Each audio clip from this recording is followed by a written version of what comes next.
Now on the Locked On Celtics podcast, Brad Stevens on fixing tanking, knowing what we didn't about Jayson Tatum and why he ain't going anywhere. It's bonus content here on the Locked On Celtics podcast. Thank you very much for making this show your first listen every day. I am John Karalis. Today's show is brought to you by FanDuel. Right now, new customers can bet just $5 and you'll get $250 in bonus bets if your first bet wins. Head to FanDuel.com to get started. Bonus podcast here. It's all about Brad Stevens. I told you if you listened to the post-game podcast, Brad talked before the Celtics-Charlotte game. He talked about a lot of things. I'm taking out 3 things that he talked about here. Later on, we'll get to him, why he's not leaving the Boston Celtics. Second segment, him on Jayson Tatum. First segment here on tanking. You'll hear him, all of these clips here. So let's get into number one, his take on tanking and why it needs to be fixed. Yeah, I'm a huge proponent of doing everything that we can to make sure that every night is as competitive as humanly possible because we have the best players in the world. And I think that it's important to let them be that on that stage. There are a lot of discussions going on about how to best focus on that both in the near term and the long term. And maybe there is a near-term solution that is a stopgap before a longer-term solution when people have more time to really think about it and break it down. But from my own perspective, I think it's really important that, because we're about to embark on these playoffs, and there's nothing like that. There's nothing like the competitiveness and the energy and the talent that you see on the court in these playoffs. And the more that we can get every game to be incredibly meaningful to every team is really important, in my opinion. And understand that. I understand that. And listen, tanking, you can argue that's also meaningful to every team. The Washington Wizards are tanking for a very meaningful reason, to become good again. But I get it. People want to see competitive basketball. I will say that when it comes to, when push comes to shove, I don't think the NBA really has the guts to go to the extremes that it needs to go to combat tanking the way the people who say that it needs to be combated would actually do it. And what I mean is, as I'm recording this on Wednesday afternoon, there's a report on ESPN, Shams Charania, talking about there's going to be a vote in the Board of Governors, and there's the plan that's going to probably get the most traction is a weighted lottery system where it involves all of the teams at the bottom, flattening the odds. Maybe a couple of the tanking team, the play-in teams. Bottom line, and I don't even know all of the proposals. It's a little nuts. It's still a weighted system. It's still a system where there's a line, and you're just moving the line, and it's not a multi-year WNBA style.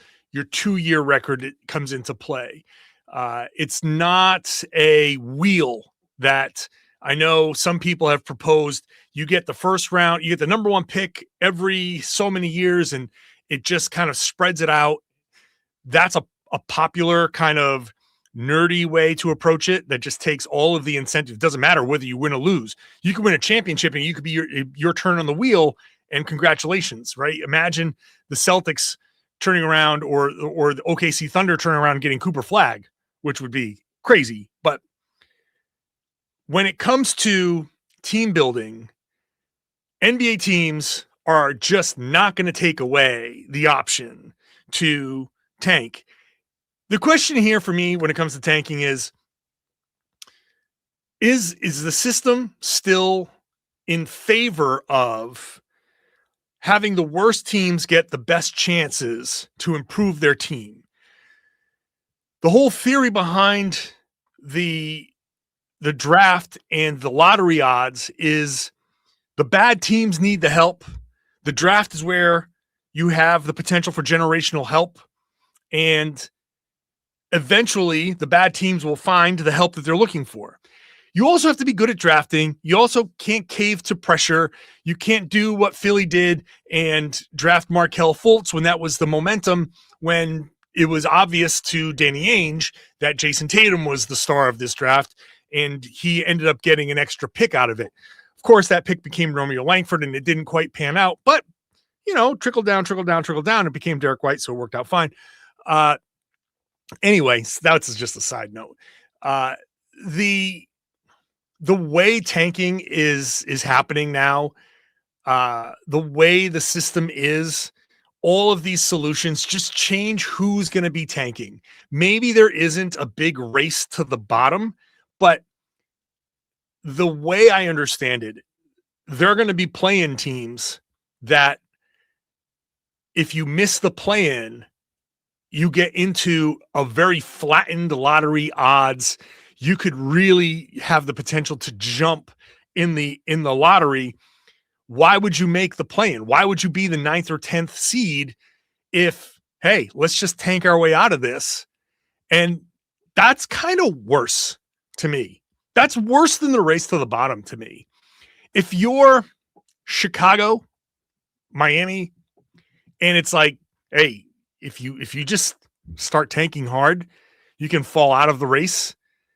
And the odds of getting into the top 5 are actually not that bad, or the top 10, they're not that bad. Why would you be the sacrificial lamb? Why would you just say, no, you know what? I don't want this player. We're just going to go get smoked by the number 1 seed or the number 2 seed. Teams are going to tank out of the play-in tournament. It's just going to change where the tanking is. And if you have a potential playoff team that says, no, I'd rather not make the playoffs, that is so much worse than the Utah Jazz taking a guy nobody's heard of and playing him 48 minutes so they could lose. That is worse to me. So we'll see. I understand where Brad is coming from. You want to have competitive games. You want to have all that stuff. No problem. Tanking is just going to be there for a certain subset of teams. There are going to be teams that are going to be bad. As long as there's a lottery, as long as there's a line, teams will fight to get under that line. It's just, where do you want to set that line? And that's the problem. And I don't even see it as a big problem. Fans of those teams, fans of the Jazz and the Wizards, they get it. They understand. If the tanking goes on for too long, if you've got a bad front office, then listen, that's up to you. Then you as a franchise have to figure things out. This theory of, well, a team could just keep on tanking for 10 years. Like, no, because it's also got to make money. You got to bring people in. You got to have fans that want to come to the game. Fans understand that you tank for a certain amount of time. Maybe even the Celtics, not anytime soon, but someday, maybe after Jayson Tatum and Jaylen Brown go, who knows? Maybe, possibly. I'm not saying it will happen, but if it does happen and we sit there and we go, you know what? Couple years being bad, it's okay. We'll just restock and we'll just move forward. Everybody will understand. There's like 10 people on the national level that want to write about tanking and how horrible it is for the game. And that drives a lot of the narrative. And then it becomes fodder for debate shows. And then the NBA looks at it and says, oh, we got to stop this media narrative. It's a very small subset. It really is. So I get it. This year, the tanking has been out of control. I understand it. Next year, it won't be as bad. They don't even have to do anything. They will, but they don't have to. It won't be as bad because next year's draft's not going to be that great. But I get it. I get what Brad's saying. Brad also talked about Jayson Tatum and what he saw in Jayson Tatum that we didn't see. We'll talk about that when we come back. Today's show is brought to you by FanDuel. NBA playoffs right around the corner. Every possession matters. Every matchup is magnified. And every game can swing a series. Right now, FanDuel is giving you, a new customer, a chance to get in on the action. You can bet $5. You get $250 in bonus bets if your first bet wins. The app makes it super easy to follow the action, player stats, trends, matchups, all in one place during the playoffs. That extra insight really can help you out when you're looking at the stars, the role players, the key moments. Lots of questions with the Celtics and their role players. So it makes the entire playoff experience more engaging from start to finish. Head on over to FanDuel.com to get started. When you sign up, it'll ask you to set your budget. Please do so you can bet only what you can afford to lose. If you go cold, that's okay. FanDuel will help you gamble responsibly. FanDuel, play your game.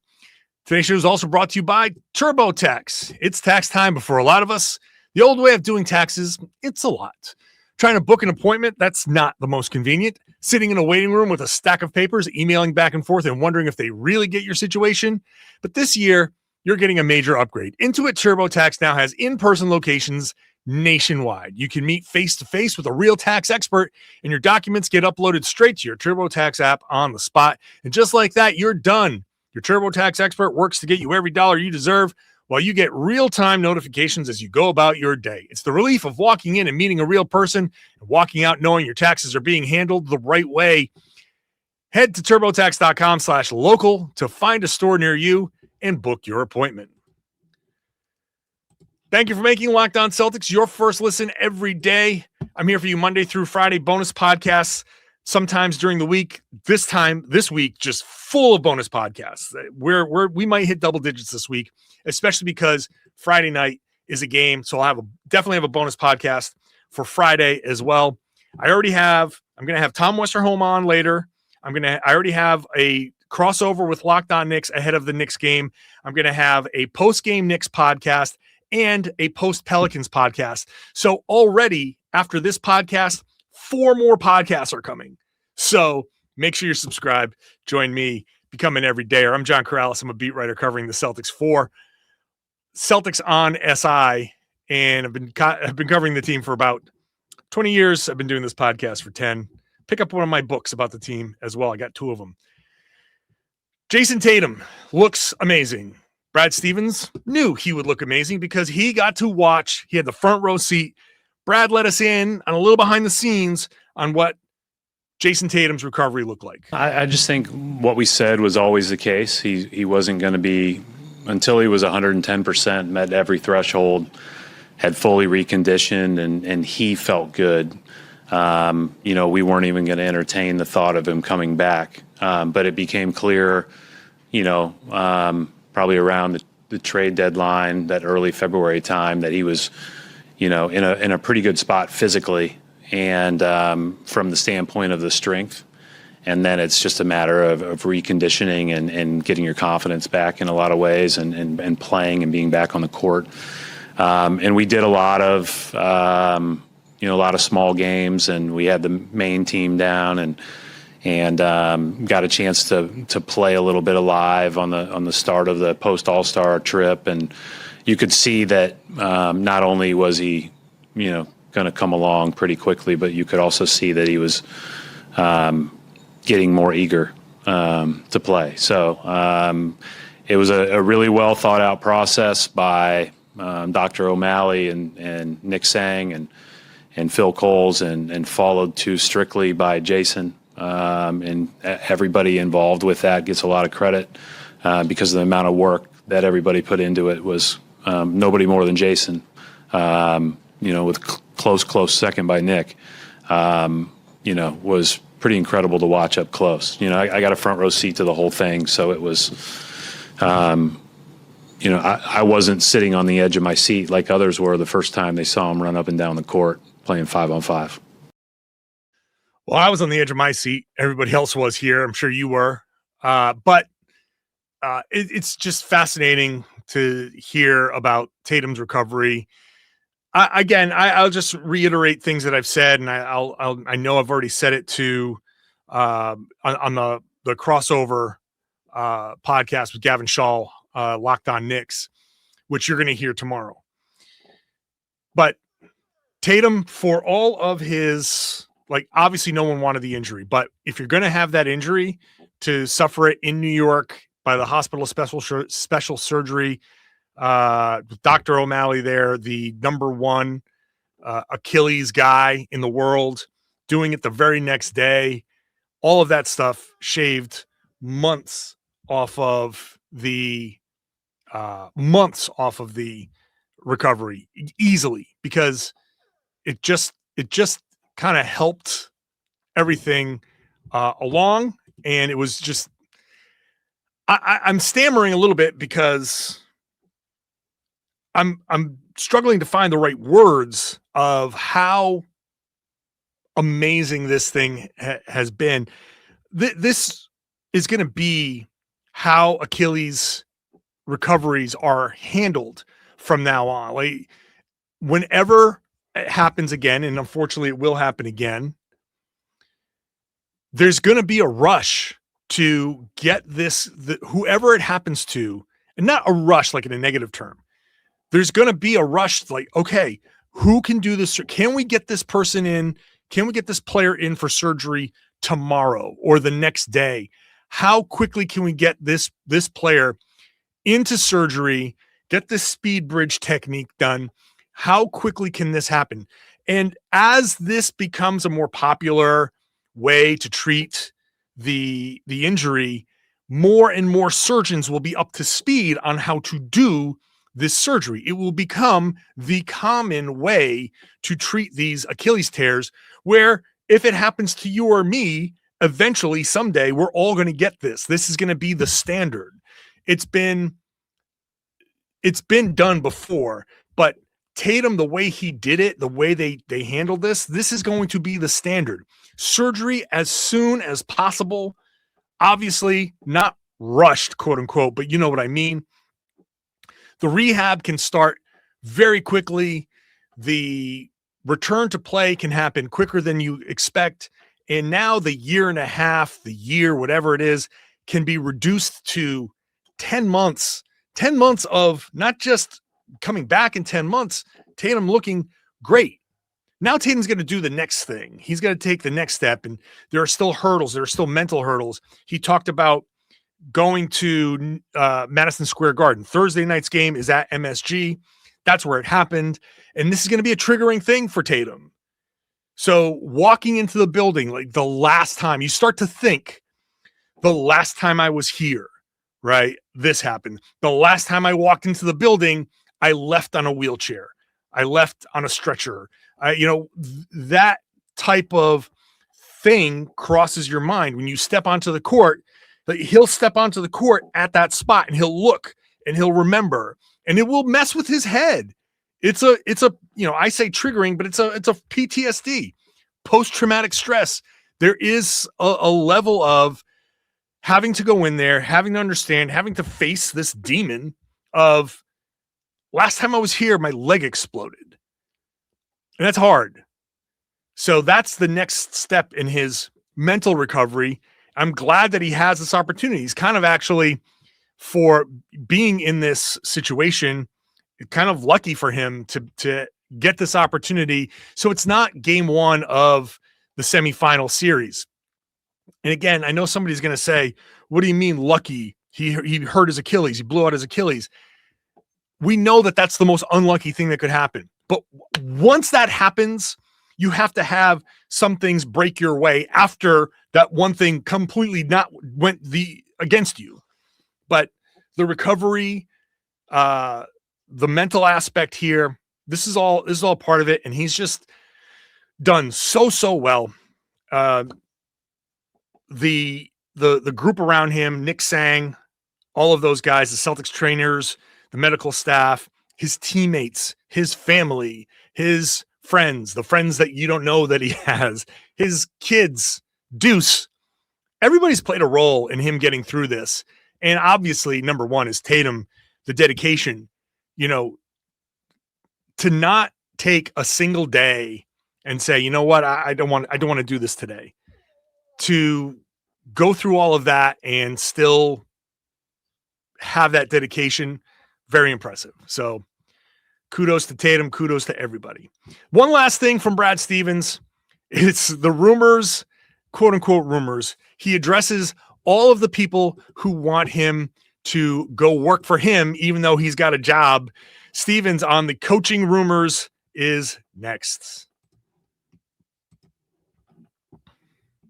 Today's show is brought to you by Quo. Spring is a natural reset point. If there's one thing that can quietly cost a business money, it's messy communication, missed calls, scattered texts, no clear thread of who said what.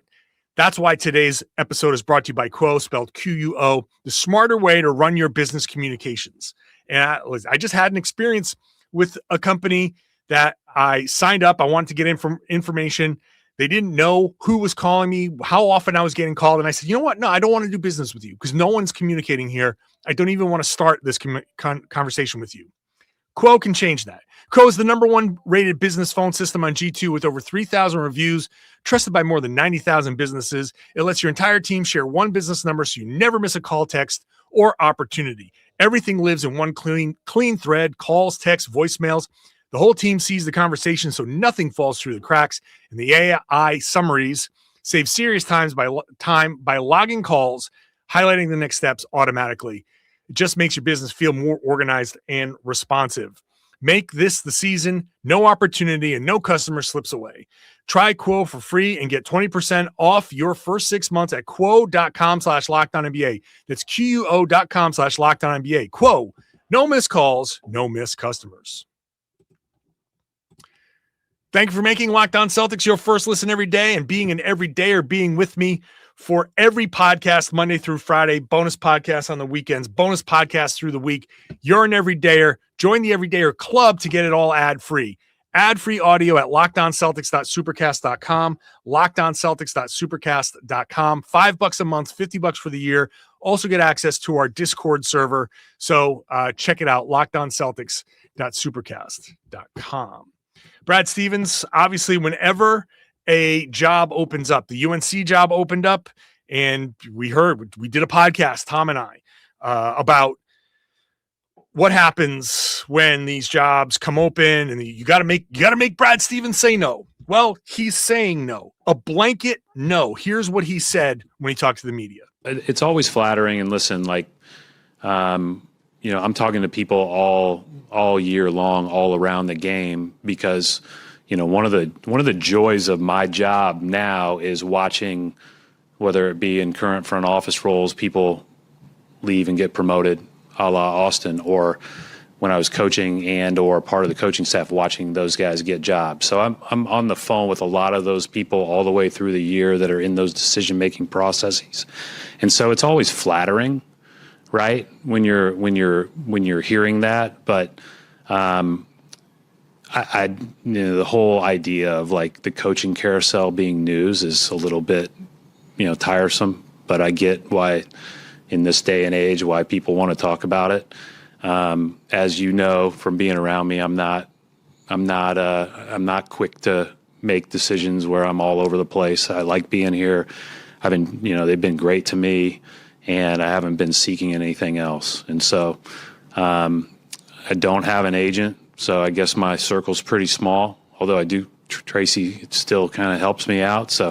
But I know that she's pretty reliable and confidential. But so I guess, one of these days, I don't see myself like, I'm not motivated to do anything but what I'm doing is the bottom line. And I'm really happy with the people we're around and everything else. And that's been the best part about being here. And really, as you get to this age and stage, I think that's the motivator for me. I don't really have any other motivation than being around people that I want to be around. That sounds like a 50-year-old man that is like, you know what? I've done it. I've done it all. I'm good. Brad turns 50 later this year. I can feel that feeling that I want to be around the people I want to be around. And why leave? Look, he's the president of basketball operations of the Boston Celtics. He's got a ring. He's knocking on the door of at least one more, maybe more. This is legendary status here, right? This is you've climbed the ladder of basketball, and you are a major reason why a professional franchise is winning a championship. Why go back to college? Why go anywhere else? He leaves a door open in there somewhere. And I believe that door is open simply because we know the fickle nature of sports. He is the current president of basketball operations, and he has a great relationship with Bill Chisholm. And Bill Chisholm, I did in a previous bonus podcast, he said he would fight and claw to keep Brad and Joe around. And I said, hey, man, if you're Brad, if you're Joe, like, let's put fight and claw to the test a little bit. Let's see if we can get a couple extra, maybe another comma in there somewhere. But the job is always, as I like to say, there's always a sword of Damocles hanging over your head. And Joe is very, very clear about, it's like, we all get fired someday. And it's the very select few who get to go out on their own terms in this life. And Brad seems to be well positioned to be one of them. But you never know. You never know how things will go in 3, 4, 5 years. Maybe he wants out in 5 years and says, I've had enough. 55, 60, he's made millions upon millions of dollars. The kids are all out. They're out of college. It's time to just chill and relax. Or maybe he wants to be a lifer. Maybe he wants to be a 75-year-old president of basketball operations or whatever. Maybe the Celtics ownership group says time to move in a different direction. It's entirely possible. That's always there. It's always there. But for now, for Brad, this job is pretty good. He does have to travel a lot. He has to go to a lot of places. He does get pulled away from his family. Everybody understands that happens, but it's not like coaching. It's not like coaching. We're going to be on the road. We're going to be on the road, West Coast trip, this trip, that trip, leaving the kids, leaving the family. Brad is very close to his family. He mentioned Tracy. That's his wife. That's who his agent is. It's his wife. So he's in a very comfortable spot, doing a job extraordinarily well with a front office of very brilliant people who all do their jobs very well.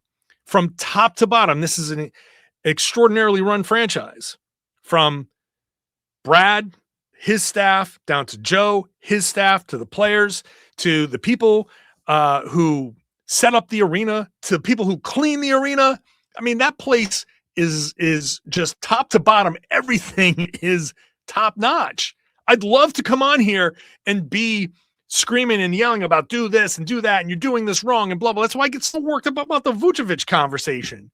Like, you don't trust these guys. They've earned our trust. Why are we not trusting this, the coaching staff in the front office? They know what they're doing. They certainly know more than I do. So yeah, when it comes time to all of this stuff, I trust them. And so Brad is in a great spot. So this was a big thanks, but no thanks to all of he's not going anywhere. All of these coaching jobs, no thank you. I'm flattered, but I see you as a friend. So that's it. But shout out to Michael Malone, who I think 6 years, $50 million to be the head coach at UNC. I'm surprised by that hire, but wow. Hey, all right. Good luck to him. It's tough. It's tough to go back to college after being in the pros. It's such a different dynamic, but look, Michael Malone wants to do it. It's a lot of money, so go for it. Good luck. I hope he does well. I like to see UNC basketball. I like UNC basketball. I went to a small school, so I don't have a Division I kind of rooting interest. I like Providence College because I'm from Rhode Island. My wife went to PC. And I have a history with Providence College of going to and working their camps. So that's always going to be my number one. But after that, I like UNC. I've picked UNC in the UNC Duke rivalry. It's just do not like Duke. So, okay. Side note. That's it. I'm done. Those are 3 comments from Brad Stevens. I've written about him at Celtics on SI. There's more floating around everywhere. Hope you enjoyed this bonus podcast. Again, I'll have Tom Westerholm on later. We're going to talk more Celtics. Tomorrow, I've got a crossover preview of the Celtics-Knicks game with Gavin Shaw of Locked On Knicks. That will go up tomorrow afternoon ahead of the Knicks game, so watch for that. Obviously, post-game Knicks, and then post-game Pelicans. So I got 4 more podcasts coming up after this one, bringing the total this week. I want to say to 9. Maybe I think 9. So that's good. Make sure you're subscribed. Make sure you're watching the show on YouTube. And then I would love it if you shared the podcast and tell everybody they should be listening to and watching the Locked On Celtics podcast here on the Locked On Podcast Network. It's your team every day.